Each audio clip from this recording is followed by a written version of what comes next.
What's good, everyone? This is Monaro and welcome to my channel. Today we are going to go over chapters 58 to 62. Hope you enjoy.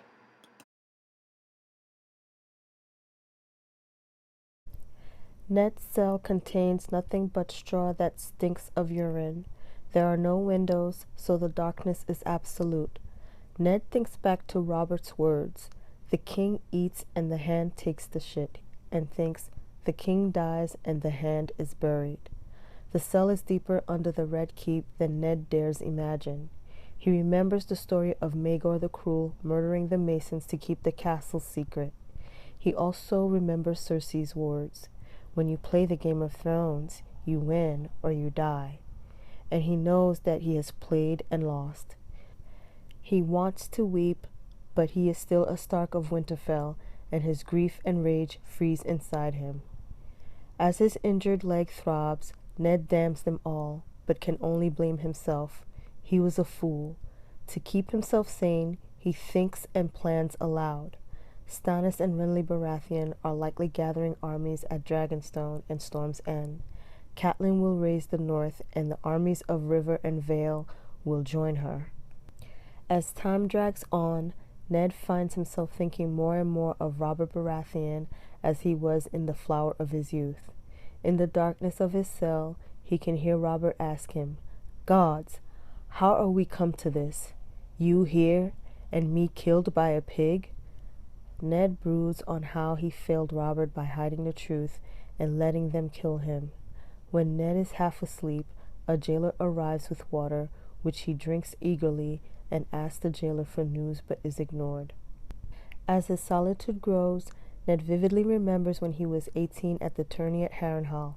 He remembers Brandon's laughter, Robert's valor in the melee, Jaime Lannister joining the Kingsguard, and Rhaegar Targaryen defeating Sir Barristan Selmy in the final joust. Then Ned remembers the moment when all the smiles died, as Rhaegar rode past his own wife to lay the Queen of Beauty's laurel in Lyanna's lap. It was a crown of winter roses, which Lyanna loved the scent of. In his delirium, Eddard grasped the laurel, but there were thorns underneath, and blood trickles down his fingers. Then he remembers his promise to Lyanna again, and weeps that he is going mad. The jailer continues to come with a jug of water each day, but no food, and eventually Ned no longer asks questions. He is sure that Cersei will not kill him as long as Catelyn holds the imp. A new jailer arrives with wine instead of water. The voice that tells him to drink is familiar. It is Varys, in a very effective disguise. Varys tells him that Arya escaped, which is for the best since Joffrey has no love for her, and that Sansa is still betrothed to Joffrey and kept close by the queen. Sansa pleaded for his life in court a few days previous. Ned reminds Varys that Cersei will not kill him because Catelyn holds her brother. Varys replies that Tyrion is the wrong brother. Besides, Catelyn has let Tyrion escape, and he is probably now dead in the Mountains of the Moon. Ned accuses Varys of standing by while his guards were slaughtered. Varys makes no apologies since he was unarmed, unarmored, and surrounded by Lannister soldiers. Varys continues by telling Ned that he plays his part. A courageous informer would be as useless as a cowardly knight. Ned asks if Varys will free him, but Varys points out that he would be the prime suspect. When asked if he will deliver a message, Varys admits that he will read it and then decides if it serves his purpose first. When asked his purpose, Varys states that it is peace. Varys tells Ned that he struggled to keep Robert alive and protect him from his enemies for 15 years, but could not protect him from his friends. Then Varys asks what madness led Ned to tell the queen he knew the truth of Joffrey's birth. Ned says it was the madness of mercy. He had hoped to save the children's lives. Varys remarks that he often forgets that Ned is one of the few honest men in the world, but when he sees the reward Ned has earned, he understands why. Ned then asks if Varys questioned Lancel Lannister about the wine. Varys explains that Cersei gave Lancel the wineskin and told him it was the king's favorite vintage. In any case, if it had not been the boar, it would have been some other form of accident because Cersei needed to be rid of Robert to deal with his brothers, Stannis the iron gauntlet and Renly the silk glove. Varys then points out that Ned should have taken Littlefinger's advice and supported Joffrey. Ned is shocked that Varys knows about the offer. Varys then informs Ned that the Queen will visit him the next day. She is frightened of him but fears other enemies more. Jaime Lannister fights the River Lords. Lysa Arryn is no friend. The Martells lust for vengeance for the murdered Elia and her babes, and Robb Stark marches down the neck. Robb may only be a boy, but he is a boy with an army. Then there is Stannis, who has a true claim to the throne, is a skilled military tactician, and is utterly without mercy. Most of all, Cersei fears that while her father battles the Starks and their allies, Stannis will descend on King's Landing, kill her and her children, and proclaim himself king. However, Varys explains Cersei knows a tame wolf is more use than a dead one, but telling her Stannis is the true heir will only lose Ned his head. Ned asks if he is expected to serve the woman who killed his king and crippled his son. Varys replies that he expects Ned to serve the realm, admit his treason, command Robb to lay down his sword, denounce Stannis and Renly, and carry Cersei's secret to the grave. Cersei knows Ned is a man of honor and will let him join his brother and his bastard son in the Night's Watch. The thought of Jon brings shame and deep sorrow to Ned. Ned accuses Varys of being Littlefinger's man, but Varys denies it, saying Littlefinger is the second most devious man in the kingdom. Varys only feeds him choice whispers so that Littlefinger thinks he is his, just like the Queen. Ned agrees that sounds just like Varys and asks whom the eunuch truly serves. Varys replies that he serves the realm and the realm needs peace. When Varys asks what his answer will be, Ned says his life is not as precious as his honor. Varys points out that neither he nor the Queen has forgotten about Sansa. Caught off guard by this, Ned begs Varys to leave Sansa out of his schemes, insisting his daughter is just a child. Varys notes that Rhaenys Targaryen was also a child when the Lannisters broke down her door. As he leaves, he tells Ned that the next visitor can bring him either food and milk of the poppy or Sansa's head. The choice, Varys says, is up to Ned.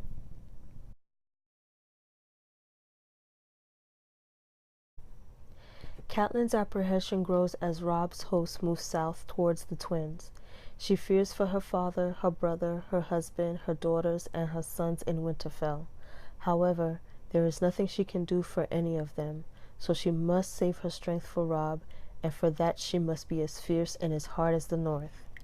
As she watches her son's actions, Catelyn realizes that he has learned so much from Ned, but worries about what he has not learned.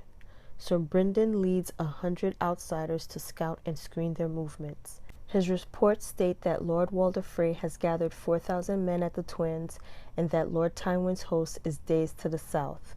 Lord Frey should have gone south to join the host at Riverrun. When Catelyn rides forward, Robb is telling his companion of the day that Lord Frey must be waiting to join his powers to theirs. Catelyn reminds her sons that if he expects nothing from Lord Frey, he will never be surprised, and that Lord Frey was always too friendly with the Lannisters for a bannerman to House Tully. After they make camp, Theon Greyjoy brings another report from Sir Brynden.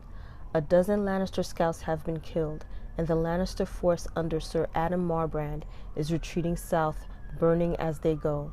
Theon declares there is no way the Lannisters will know they have split their forces, but Catelyn cautions that Walder Frey may tell them. She encourages them to place archers to kill any ravens leaving the twins, but Theon says it has already been done. As she wonders what the Freys have been doing, Catelyn is told that there has been some fighting between the Freys and the Marbrand men, but most of the Freys' strength is at the twins. This gives hope to Robb that Lord Frey will honor his vows, but Catelyn points out that it is one thing to protect one's land and another to engage in open battle. The only way across the Green Fork north of the Ruby Ford is the bridge at the Twins, especially with the river running high and no wood for rafts. Theon suggests that they can storm the Twins if they must. They have 5 times Lord Frey's numbers, but Catelyn responds that it would not be easy. There is also no time. While they laid siege to the Twins, Lord Tywin would bring up his host and attack from the rear. Catelyn can see that Robb is unsure and asks her what his father would do. Catelyn insists that he would find a way across no matter what it takes. So Brynden arrives with the dire news that Edmure's host has been defeated under the walls of Riverrun and scattered. Edmure himself has been wounded and captured, but some survivors have taken refuge inside Riverrun. Other news is that Lord Frey has withdrawn his strength inside his twin castles. Robb is frustrated and states that he will pull the walls down around Lord Frey. Catelyn rebukes him, saying he sounds like a sulky boy and that sometimes words are needed. She explains that the Freys have never failed to extract their toll in the 600 years that they have controlled the crossing. What this toll will be, they have yet to learn, but if Robb is unwilling to pay the toll, the only option Catelyn can see is to retreat to Moat Cailin to meet Lord Tywin in battle. She rides away, not wanting to make it seem that she was usurping Robb's authority, and asks herself if her husband has taught their son wisdom on how to kneel.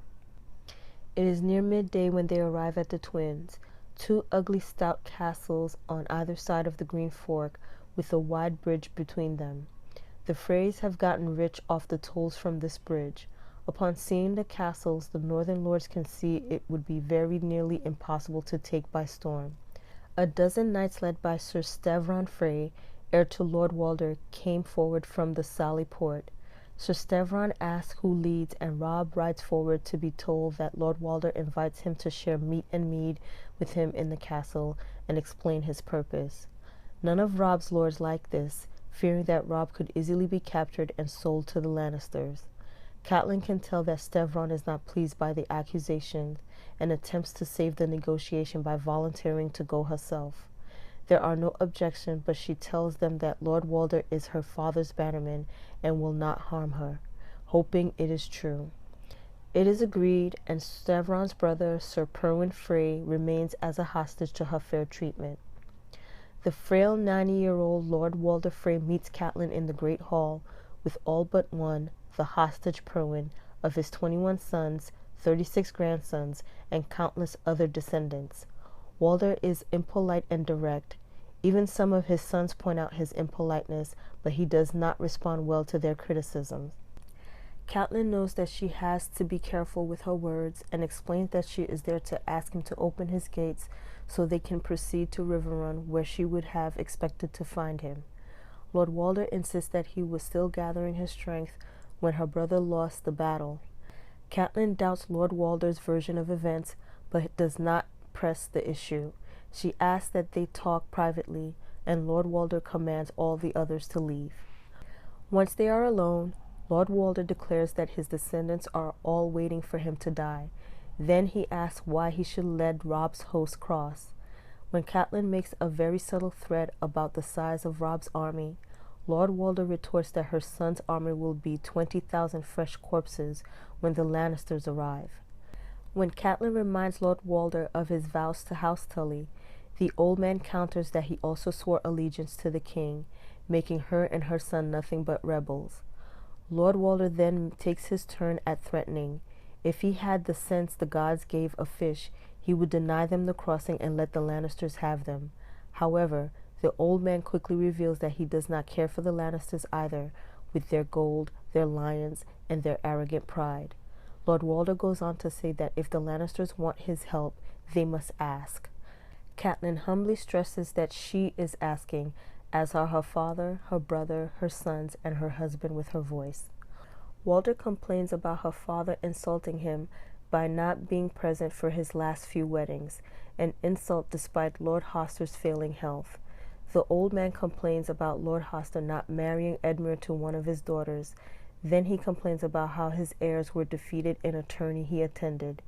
He also complains that Jon Arryn would not foster two of his grandsons, or let him foster Robert Arryn. When Lord Arryn announced that his son was going to be fostered with Lord Stannis, Lysa stormed off, and all the Jon could do was apologize.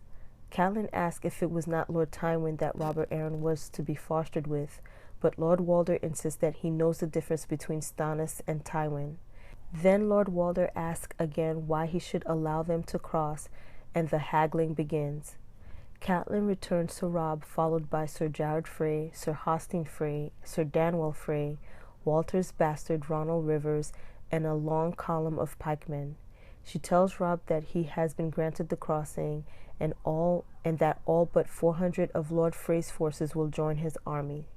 In exchange, 2 of Lord Walder's grandsons will be fostered by the Starks at Winterfell. Oliver Frey will become Robb's squire. Arya will marry Walder's youngest son, Elmar, and Robb himself will marry his choice of Lord Walder's daughters when the fighting is done. Robb, realizing he has no choice if he wants to cross, consents. Catelyn suggests that he should leave 400 archers and swordsmen at the Twins to ensure Lord Walder keeps faith under a reliable man. Robb suggests Sir Halman Tallheart, and Catelyn agrees. Robb and his cavalry cross that evening as Lord Walder Frey watches from a litter, while Roose Bolton and the infantry stay on the east bank to march south and confront Lord Tywin.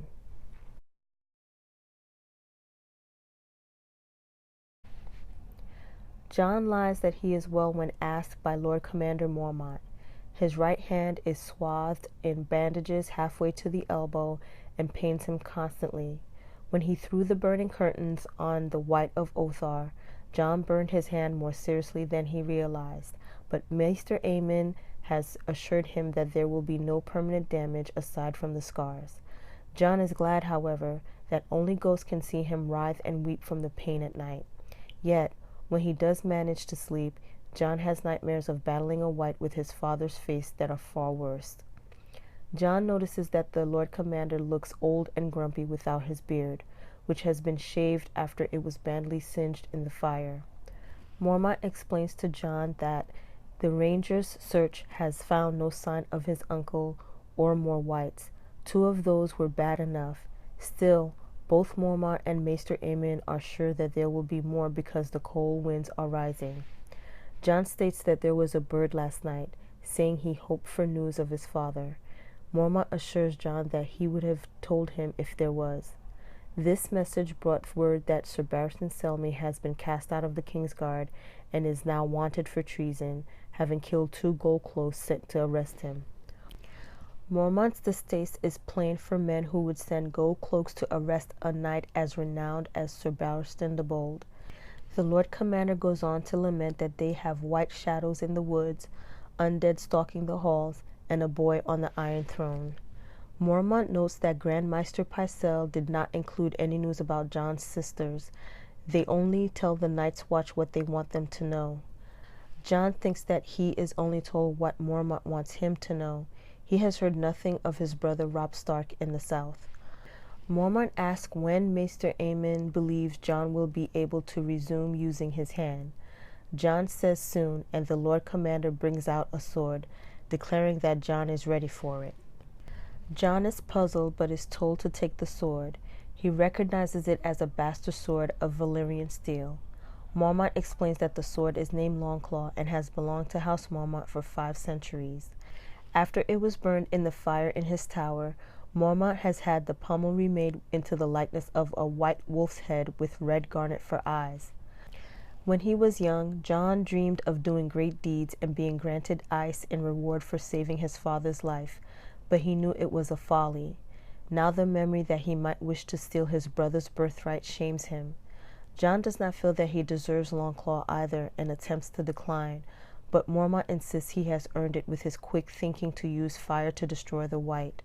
Jon accepts but reminds himself that Mormont is not his father and he still dreams of ice. Mormont tells Jon that he will now have to practice his 2-handed strokes as well, suggesting that Sir Andrew Tarth from the Shadow Tower, who will assume the duties of Master-at-Arms, can help him. Sir Alliser Thorne has been sent to King's Landing with the hand of Jafer Flowers to attempt to get the boy king's attention. Mormont explains that a message from an anointed highborn knight should get more attention than from an old crow. It also puts 1,000 leagues between Jon and Sir Alliser. Mormont insists, however, that none of this means that he approves of Jon's actions. It takes a man to wield Longclaw, and he expects Jon to act the part. Jon agrees, thinking again that it is not the blade he would have chosen, but a fine one. He is also glad to be free from Sir Alliser. Then Mormont sends Jon to fetch his supper. As he leaves, Jon sees the guards smiling. One man comments on the sword's quality and another tells Jon he earned it. Jon is angry but cannot say why. Outside, Jon's friends are waiting for him, wanting to see the sword. Pip jokes that Jon is probably the only man in the entire history of the Night's Watch to be rewarded for burning down the Lord Commander's tower. Even Jon has to smile. No one blames him for setting the fire that destroyed the White, even if it did gut the top 2 floors of the tower. The other White was hacked to pieces, but not before killing Sir Jeremy Riker and 4 other men. The thought of the White soured Jon's mood, and he quickly leaves his friends to get the Lord Commander's supper. Jon is deeply affected by facing the White, but does not blame his friends for not understanding. They cannot understand. They did not see the pale glow of the blue eyes or feel the cold black hands. They also do not know of the fighting in the Riverlands. Ghost is lying beside the door to his room. Jon thinks back to when he found the direwolf hidden in the snow. He shows Ghost the pommel of the sword, stating it is him. Then Sam arrives. He does not want to see the blade, stating he has seen his father's Valyrian steel blade, and it was so sharp he feared he might hurt one of his sisters. Sam then announces that Maester Aemon wants to see Jon. Jon is puzzled since it is not time for his bandages to be changed, but then accuses Sam of telling the Maester that he knows about the Riverlands. Sam insists that he thinks the Maester knew anyway. Jon tells Sam that he will find the Maester himself. Clydas is helping Maester Aemon in the rookery when Jon arrives. The Maester dismisses Clydas and asks Jon to assist him with feeding the ravens. As they work, Aemon explains that although other birds can be trained to fly messages, the Night's Watch has always preferred ravens. The old man goes on to explain that the sworn brothers do not wed because love is the bane of honor and duty, which the Night's Watch cannot afford. They must be totally committed to defending the realm from the darkness to the north. When Jon fails to understand, the Maester explains that in every man's life there comes a day when he must choose between his duty and his family, and only one man in 10,000 is strong enough to choose duty. Jon questions if the Maester believes this is his day. Maester Aemon only replies that he knows the choice is always hard. Jon insists that the old man does not know what it feels like to be in his situation. Maester Aemon sighs and sadly tells Jon that his vows have been tested 3 times, once as a boy, once in his prime, and once as an old man. The Maester elaborates that the last test was just as hard as the others, regardless that he was blind, frail, and helpless. He recalls how it grieved him to sit forgotten as his ravens brought news from the south of the ruin of his house and the death of his brother's grandson and his son and even the little children. Jon asks who Maester Aemon is, almost in dread. The old man insists that he is only a maester of the citadel, bound to Castle Black and the Night's Watch, but that his father was Maekar, the first of his name, and that his brother Aegon ruled after his father in his stead. Jon is astounded. Aemon declares that he does know how Jon feels, and so he will not tell Jon to stay or go. Jon must make his own choice and live with it for the rest of his days, as Aemon has.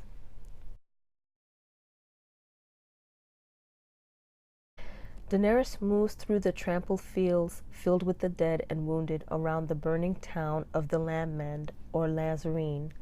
Khal Ogos Khalasar was attacking the town when Khal Drogo arrived.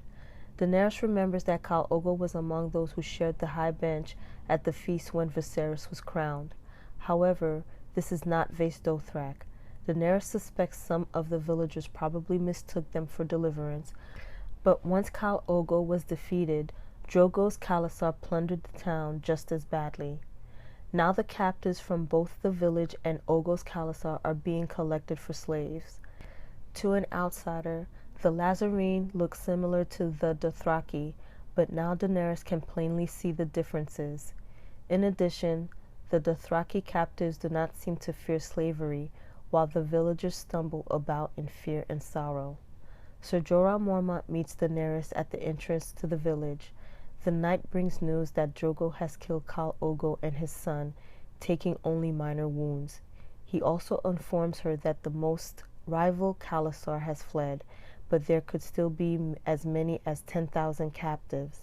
Ser Jorah says he has suggested they drive the slaves south to Meereen, where they will fetch a better price, more than enough gold to hire the ships they need to reach the Seven Kingdoms. As she watches the carnage around her, Daenerys can only think about the price of the Iron Throne. The scenes of rape disturb Daenerys the most. She orders Ser Jorah and her bodyguards, Drogo and Quarrel, to stop the rape of a wailing girl.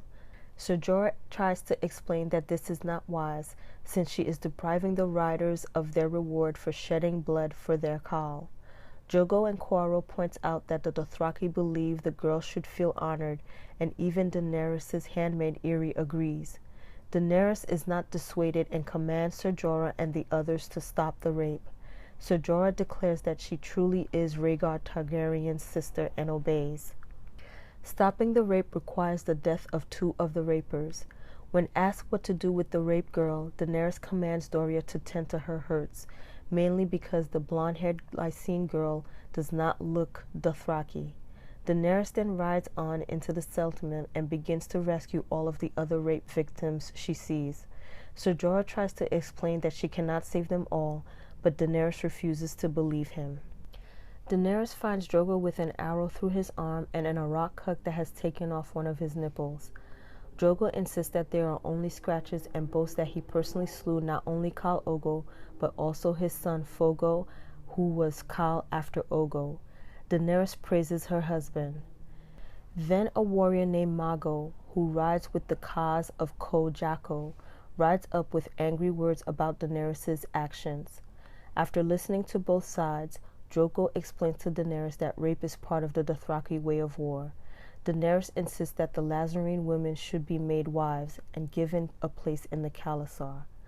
A blood rider named Kotho asks haughtily if a horse breeds with sheep, but Daenerys replies that a dragon feeds on both horse and sheep. Drogo laughs at this and proclaims that his son inside her has made Daenerys fierce. The Khal goes on to tell Mago to find another lamb to mount, as these belong to the Khaleesi. When Drogo reaches out to Daenerys, he winces and Daenerys cries for the healers. She is told that Drogo sent the healers away to tend to the more grievously wounded. Mirri Maz Duur, a Lázarine woman Daenerys rescued, speaks up saying that she can help. Aggo is about to cut her throat when Daenerys demands that the woman, who wears the remains of fine clothing, be allowed to speak. Mirri Maz Duur explains that she is a healer and God's wife. Drogo's blood riders mistrust her, naming her a healer of sheep and a magi. Daenerys asks Mirri Maz Duur how she learned to become a healer, and the God's wife states that she has learned from many, including a maester named Marwyn. Talk of a maester immediately interests Ser Jorah, and he asks for details. Ser Jorah then tells Daenerys that maesters know much of healing. Mirri Maz Duur explains that the Great Shepherd sent her to Earth to heal all his lambs. Drogo finally speaks up and permits the God's wife to heal him. Mirri Maz Duur suggests that the healing magic will be stronger inside her temple. Drogo rises to walk and falters, but he refuses Hago's offer to help. Seeing that her husband is weak, Daenerys moves up to help him, telling him that since she is not a man, she can help him. Mirri Maz Duur brings Drogo into the remains of a temple, saying it is best if the rest leave, but Daenerys and the Blood Riders refuse.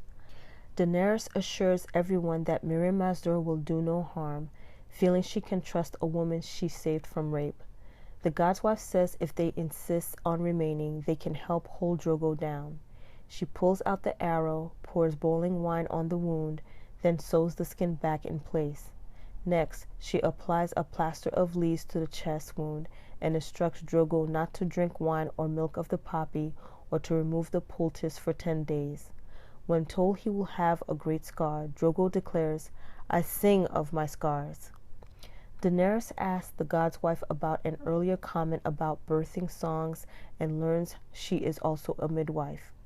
Therefore, she asks Mirri Maz Duur to attend her when she gives birth. Drogo tells her, "You do not ask a slave, You tell her. Then Drogo commands that the Khalasar must ride and leaves. Kotho lingers long enough to remind the god's wife, as the Khal fares, so shall you.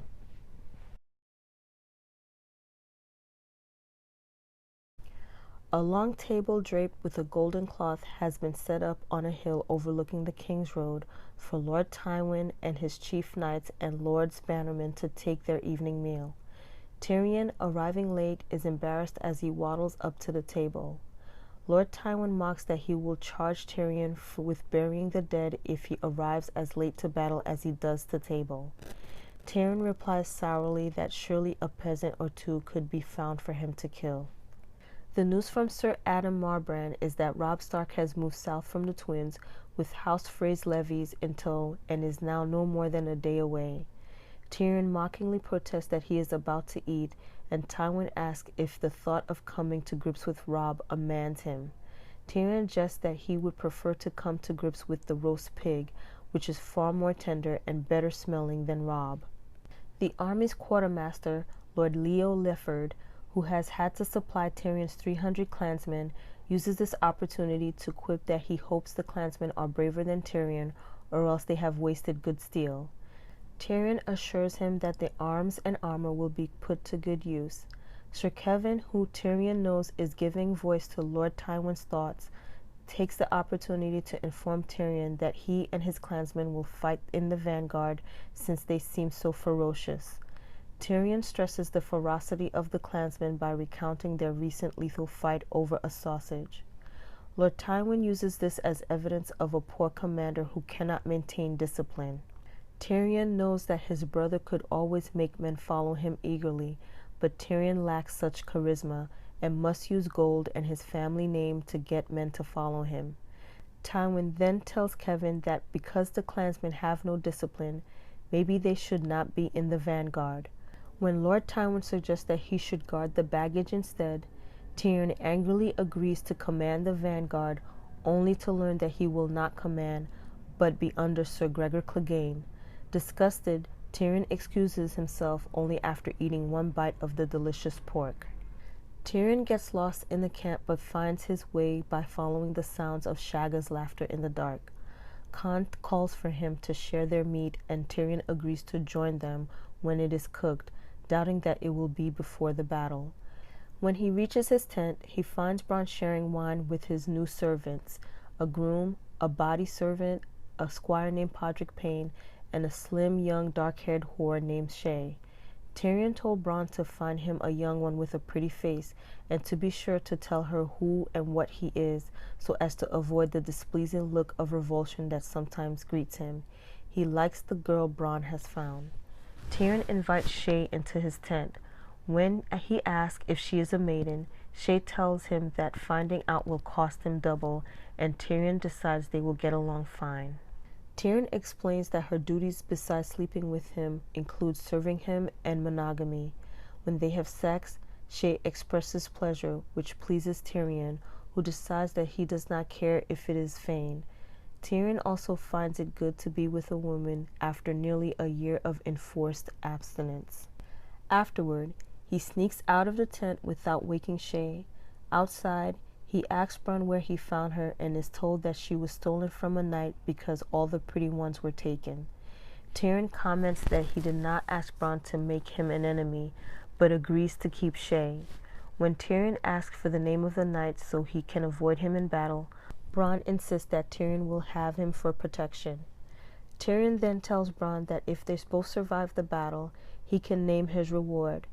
Bronn asks who would want to kill Tyrion, and Tyrion explains who has put them in the vanguard. Bronn only laughs and jests that a small man with a big shield will give the enemy archers fits. Tyrion returns to the tent to find Shay. When Tyrion asks whom Bronn has taken her from, she tells him that the knight was a minor figure and a small man. Tyrion mockingly asks if she takes him for a giant, but Shay insists she does, calling him "my giant of Lannister." Tyrion wakes before dawn to battle horns and Shay's cries. Outside, Bronn informs him that the Stark host has come down the King's Road at night and they are forming up for battle a mile north. Tyrion's well-fitting suit of armor is at Casterly Rock, so Podrick Payne and Shae help him into the ill-fitting oddments that have replaced it. Tyrion asks Shae to weep for him if he dies, but she only asks how he will know. He is helped onto his heavily armored horse and is given his battle axe. Shae tells him he looks fearsome, but Tyrion disagrees. He instructs his squire Podrick to take her safely home if they lose. As the sun rises, he rides north. The clansmen fall in behind him. On the battlefield, Lord Tywin commands the reserves in his magnificent armor that puts Jaime's to shame. Sir Kevin commands the center and Sir Adam Marbrand the right, where Lord Tywin has massed his armored knights. The Northmen will be tired after their long sleepless march. Tyrion wonders what Robb Stark was thinking. Tyrion spies the massive Sir Gregor Clegane with the vanguard massing on the left. Bronn, looking at Sir Gregor, states that it is best to follow a big man into battle since he attracts all the archers, which Tyrion finds amusing. They hear Sir Gregor tell his men that if anyone runs, he will cut them down himself. Tyrion receives his orders to hold the left of the left next to the river. When Tyrion's clansmen reach the Green Fork, Tyrion commands them to keep themselves between the enemy and the river. Then the clansmen raise their battle cry of "Half-man!" Although the van is all mounted, it is comprised of misfits and sweepings, including half-trained boys. Tyrion knows that the force is unfit to hold the left and wonders what his father was thinking. When the enemy appears, their numbers seem great, but Tyrion knows that his father has more. He also knows that the Freys are among the enemies. The Northerners charge and are answered first by the Lannister bowmen. Sir Gregor orders the charge, and the clansmen quickly leave Tyrion in their dust. The charge nearly breaks against the Karstark spearmen opposing them, but Sir Gregor's horse crashes through the shield wall as it dies. The monstrous knight rises from his fallen mount and begins slaying men all around. Before the gap in the enemy line can close, Shagga rides through right behind Sir Gregor, followed by the other clansmen. The Northmen's lines begin to crumble under the assault. Then Tyrion and Bronn are in the fight, and Tyrion successfully defeats a number of enemies, including a close fight with a tall northerner whom Tyrion only overcomes because his horse bites the man's cheek, giving Tyrion the opening to kill him. Then a knight with a morning star comes at Tyrion, wounding and unhorsing him. The knight calls for Tyrion to yield, but Tyrion uses the spike on his helm to eviscerate the horse, which falls on the knight, disabling and trapping him. The knight yields to Tyrion. Tyrion can now see that the battle has moved past him. The Northerners are being pushed against the hills and pelted by arrows. Finally, Bronn rides up, and Tyrion sees his father ride by with the reserves to break the Northerners. Tyrion finds the remnants of his clansmen, of whom perhaps half, including Khan and Ulf, son of Umar, are dead. Tyrion searches for his father and finds him sipping wine as his armor is removed. Lord Tywin tells him that his clansmen fought well. Tyrion asks if that surprised him and if they were supposed to be butchered. Lord Tywin admits that he expected the left to collapse, hoping that Robb Stark would press into the breach where they might capture him. Tyrion demands to know why he was not informed. His father declares that a feigned rout is always less convincing, and that he is not in the habit of trusting men who consort with savages and sell swords. Lord Tywin continues that the Stark boy proved more cautious than expected, but it is a victory. Then Tywin knows that Tyrion is wounded, and Tyrion asks that he call for his maesters. At the moment, Sir Adam Marbrand rides up with the news that Lord Serwyn, Sir Willis Manderly, Harrion Karstark, and 4 Freys were captured, and Lord Hallis Hornwood killed. The bad news follows. Lord Roose Bolton has escaped, and Robb has crossed with most of his horse at the Twins and is riding hard for Riverrun. Tyrion remembers his father's words that the Stark boy would be more brave than wise, and thinks that he would laugh if it did not hurt so much. Well, that's it, everyone. Thank you so much for stopping by and watching my video. I really appreciate it. If you have any questions, please leave them down in the comments below. If you liked the video, please give it a thumbs up, and please subscribe to come back for more. Thanks again. Bye.